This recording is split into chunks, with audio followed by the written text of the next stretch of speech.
recording. I think I figured out the Facebook issue. We'll see. Okay. Let So there me is no just frustration ensure there that anymore. if I remember to do it, there's no frustration. Yes. So you're saying, you said something about sharing the coat? No, I was just Oh. talking about, generally speaking, we tend to, we want to be heard as people, Mhm. and Mhm. not necessarily, like I have a friend, he doesn't wear brands. He doesn't wear clothes that have a brand. Okay. Because he said, I don't want to be the marketing for someone else. Oh, sure. I would Okay. rather just be me. So he makes sure that every clothes he wear doesn't have a brand. Some brand like you will wear like Ralph Lauren sometimes, and that works in a. Well, maybe you would. Sorry? Maybe you would. I would. I don't know. I don't wear brands myself. Just.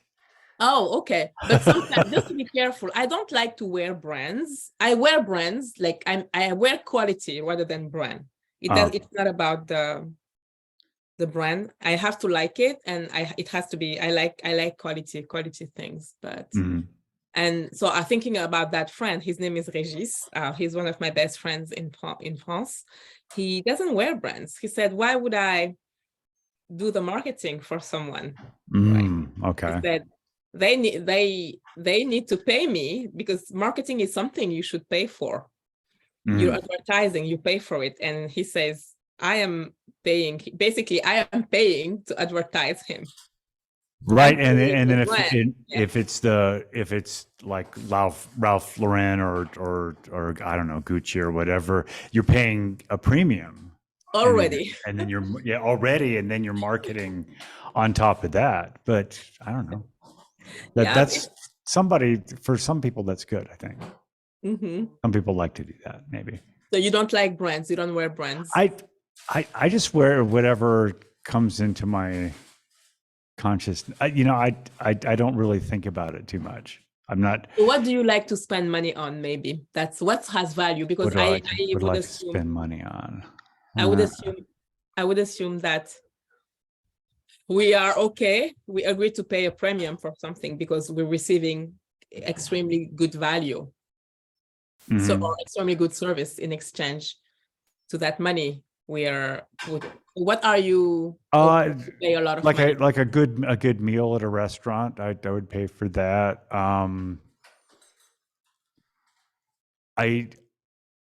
I wouldn't say it's high end, but equipment for like guitar strings and things like that. Music is important to you. Yeah. The quality of the sound, the quality. I definitely wouldn't buy an Android phone, and now I'm advertising for them, right? Advertising for Apple, but there's Apple something is not Android. They'll be like, it's Apple or Android. Right? Yeah. I don't think I would stick with the products, the Apple products. Yeah. And I think that's just because in my mind the quality is there. That may or may not be true. So it's worth it for you to spend a lot of hundreds of dollars in an iPhone, like whatever Apple product. Yeah, it's like I prefer to have an Apple product. I'm trying to think what else. Yeah, I can't think of anything specifically, but I'd like to spend money on something that I know is going to be. I don't want to go cheap if it's something that I'm going to use a lot. Yeah. Put it that way. Yeah. Yeah. So you want things that last. Yeah. Yeah, exactly. That's interesting. I like to spend money. I would say I pay more for the experience. Okay. Of things. And like for clothes, it's the quality, the experience on my body. For food, the way it nourishes my body. I love beautiful hotels, like luxurious hotels, with beautiful, comfortable bed. I like to pay premium for those kind of things. I think more the experience and the comfort than just the appearance.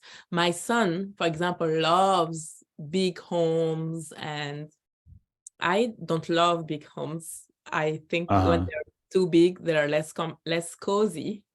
Uh-huh. It's not always true, but usually I love little, comfortable, cozy homes, Uh-huh. warm Without too homes. much space that you have to When it's too maybe big, I fill feel up. like Yeah. it's cold, which is again not true because it can be very big and very beautiful. Yeah. Paradoxically, I love high ceilings. Okay. So in those beautiful mansions, I love, the impression of, high ceilings and things like that. So I guess it depends. Yeah. The experience. Where I used to live when I lived with my wife in the suburbs in Thornton, Colorado, we had our house had it was like a fake, it was a high ceiling, but when you realized how small the actual space was, it was kind of Oh, really? How many misleading. square feet? Oh, what was it? I think the main it was like a tri-level, probably around 1,150 square feet, but 3 bedrooms, 2 baths, and then we finished the basement, which was another 400 square feet, I think. So by the end, it's actually what's surprising is where I live now. This apartment is about 1,200 square feet. So in terms of the area, it's probably bigger than the usable area we had in that house, except for the basement. So that's Yeah. interesting. So what I'm hearing that homes maybe are smaller there. There are spaces more expensive in Denver probably than in Michigan here. In Colorado. Maybe, yeah. It depends on the neighborhood too. Of course, it always depends on the neighborhood. And the houses in the neighborhood where I live now they're still suburban homes built by like a what would you call it, like a mass builder. I'm thinking of whatever company builds a lot of homes. Okay. And I see but they're bigger in terms of square footage and so on. And so, but it's still the same idea. It's like all these cookie cutter homes. Yeah. That look alike. So I like my neighborhood because they're colorful. It's known to be like the colorful homes, and they're not all the same. They all have a little, a color. And like I have yellow, I have blue. Ours is like gray, British gray, like Yeah, I don't know if we've done a lot of. I think we've done some episodes where we see some other rooms in your home, and it's very colorful, very colorful. Oh yeah, so my neighborhood is colorful, and my home is colorful. I like colors. I like when we bought the house, the first thing I did was I removed all the window treatment, so my windows are bare, they're open, except in the bedrooms, but in the lower level. And so I have big windows with a lot of light, like so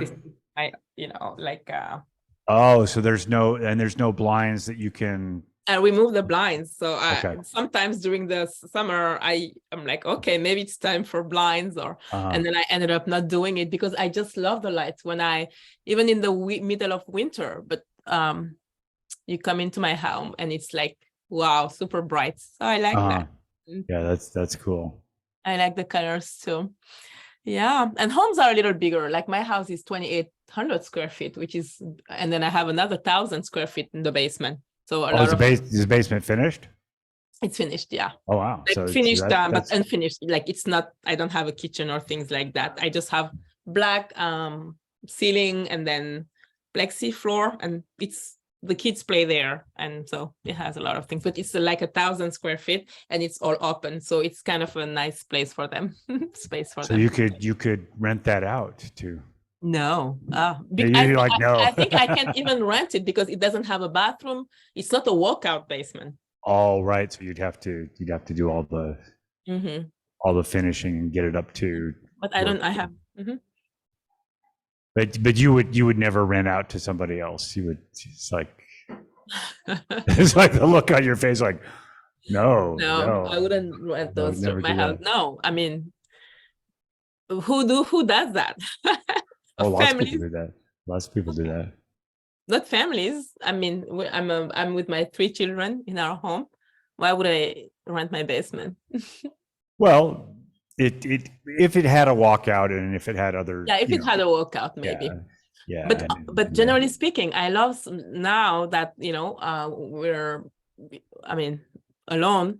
I'm thinking about living, like renting an apartment, like just like in Paris. With, I feel like there is a lot of rooms here. There is a lot to maintain, and I would love to see myself again, just in 1,000 square feet, just like you. And, you know, with the bare minimum. The only problem is that winters are very cold here. Sometimes kids can go out, and it's nice to have space. It's nice to have the 1,000 square feet basement. Kids can, you know, like the swing, all of that, we bring it back inside in the basement, and they can have fun. Yeah, so that's cool. So what products would you endorse? That might be what do I do indoors? Yeah. Yeah. What do you not mind? Well, we use the example of your friend.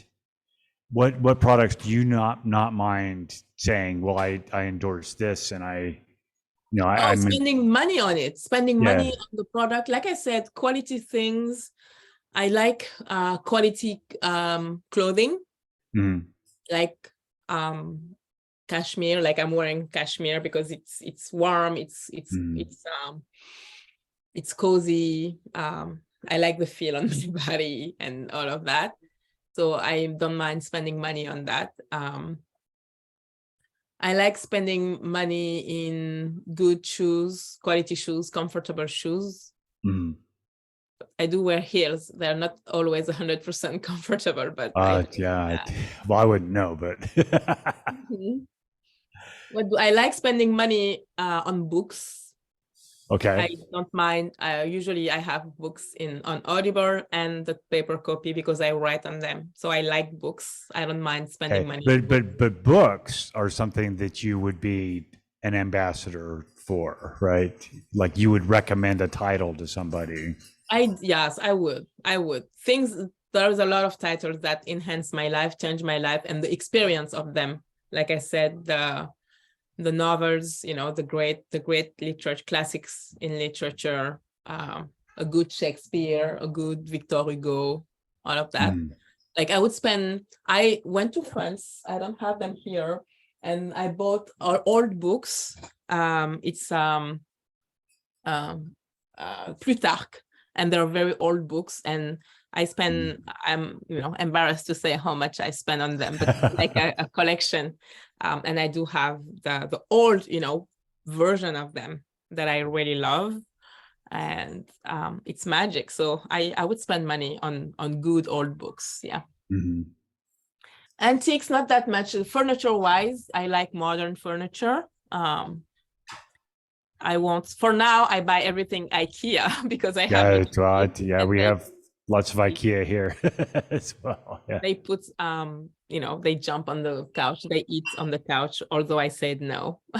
Yeah, right. They eat on it, so. But I always say to myself, when the kids are out of the house, I would love to buy beautiful furniture. I saw the brand, and I was there is a brand in France that we love. It would be the equivalent of Poetry Barn here, or even higher. Okay. No, yeah. It's even higher. It's what's the name? And actually, I saw that the brand it was in Arizona. It was in Scottsdale. It was like Crate and Barrel Roche-Beaubois. La Roche-Beaubois. It's I don't know that one. It's beautiful. Yeah, and I would say it's like what are some of the furniture high brands here in the States? Well, I'm thinking in terms of when my wife and I first moved into the house in Thornton, in the suburbs. Her dream was room and board, so we got a lot of stuff from Room and Board, which is definitely higher end than like Pottery Barn or something like that. It's the dining room table. I think she still has that. I was amazed by the craftsmanship, and now here I am advertising Room and Board. But we had a table that was expandable. It had a leaf in the center. It was solid. I don't know what the wood was, but when they brought it out and delivered it, it turned out that the grain didn't match because the extension that was in the middle was from a different, how do we say it? A different, not model, but a different manufacturer of it, right?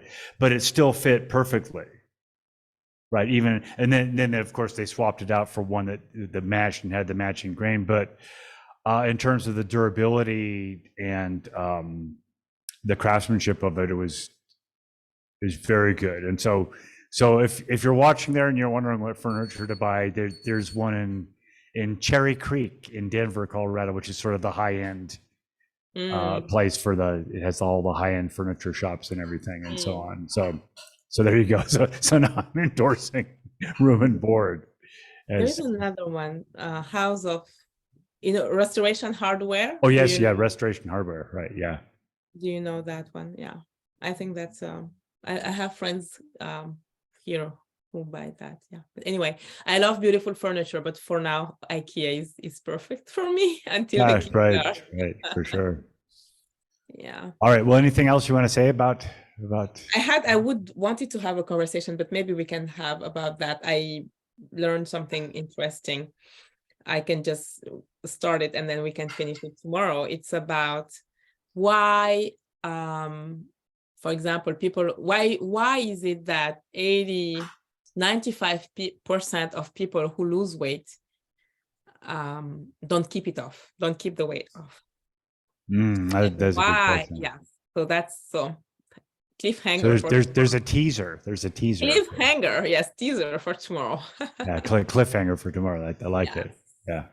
So I'm going to think about that myself. Mm-hmm. But I know you saw the picture of me from 12 years ago on Facebook, and I can't imagine myself going back to that. So you were 80 pounds 80 pounds heavier than I am now. And I can't imagine any circumstance where I would go back there.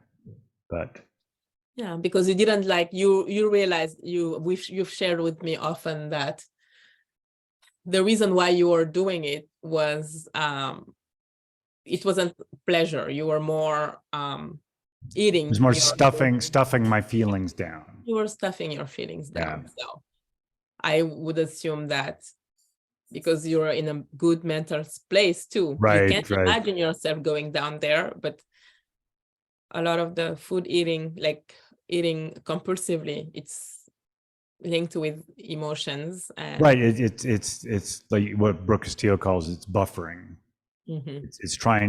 It's instead of confronting the way you're feeling, you're using the food or the drinking or whatever it is to push it down, right? Kind of keep those feelings at bay, keep them from overtaking your life, distract you.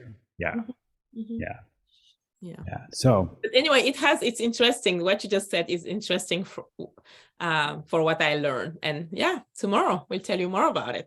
Yeah. Awesome. All right. Well, thanks everybody for joining us. Thank you for joining us. We'll talk to you tomorrow. There we go. All right.